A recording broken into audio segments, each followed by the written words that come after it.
Hey folks, Technivers here. Today we're going to have a little discussion about one of the things that is irking me most about the television rendition of The Wheel of Time, and we're going to get into it right now.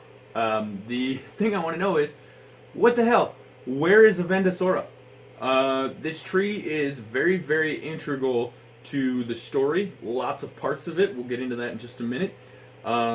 So far, we've seen it missing in several places. The most prominent is the doorway to the ways. Now, traditionally, Loyal was needed in order to find the proper trefoil leaf on the wall of keys that opens the door from both the inside and outside of the waygate. So he was the only one capable of opening and closing them because he could find the Avendasora leaf. And in this TV show, they've completely done away with that, which makes me think that they've completely done away with Avendasora. And the reason that I'm upset about this is because there are several prominent parts of the story that depend entirely on this tree, okay? The whole reason the Aiel War started to begin with was because of this tree. They gifted a sapling from this tree to a king on the Wetlander side of the Dragon Wall, and they worshipped it for a few generations, and they treated it as they should, but after a while, one of the kings got greedy and decided to cut it down and make his throne out of it. And that drove the Aiel nuts with disrespect. So they came over the wall pretty much just to kill him. So this tree has a large significance in this world. Not only that, but when you take into account the fact that Matt's story is a correlation of the story of Odin from Norse mythology, I could point out several references from him giving up his eye to the two ravens' thought and memory on his Ashandarei, but the main focal point of this whole thing that ties it together is the point in which Matt ends up hanging from a tree. Now that tree isn't just any tree, it's Avendasora, which is the tree of life. In Norse mythology, this tree is known as Yggdrasil, and that's the tree that Odin hung himself from. So it's another correlation between the mythology and the story that I think is absolutely necessary in order to not only fulfill that character's destiny, but it's if he just hangs from any tree, it's not nearly as symbolic as hanging from the Tree of Life, because it is a death and a rebirth of Matt Cawthon, and he comes back as a completely different person. This happens to him a couple of times, but most significantly in Rudian, when Rand walks through the pillars and he himself goes through the second doorway. So I'm very curious to see if they start speaking about this tree or if they bring it into play.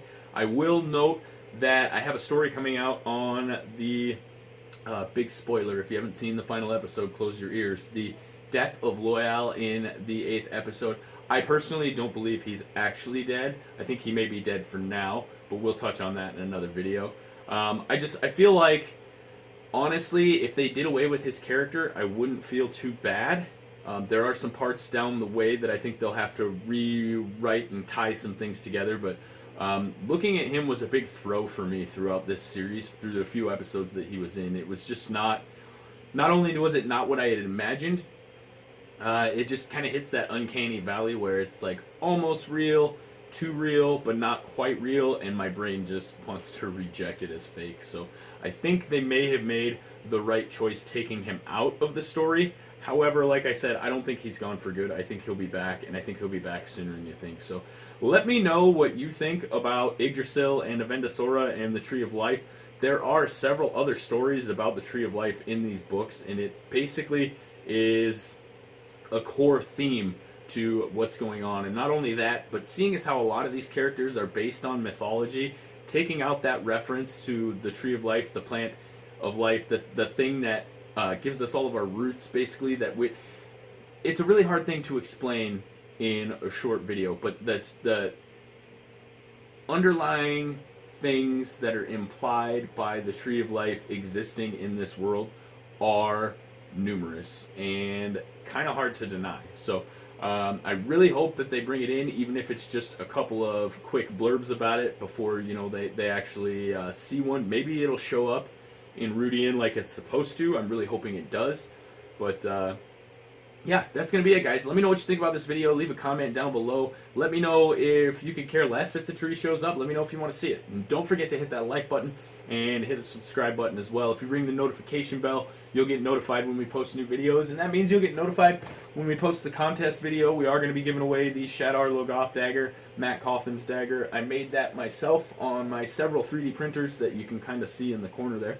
But I'm anxious to get some subscribers in here and have a little contest and give it away, because I'm also working on an Aes Sedai ring, which you will be able to select the color of your Aja, and I will send you the ring with the stone in it. It's going to be awesome. So if you're interested in that, make sure you stick around, because you can't win if you don't subscribe.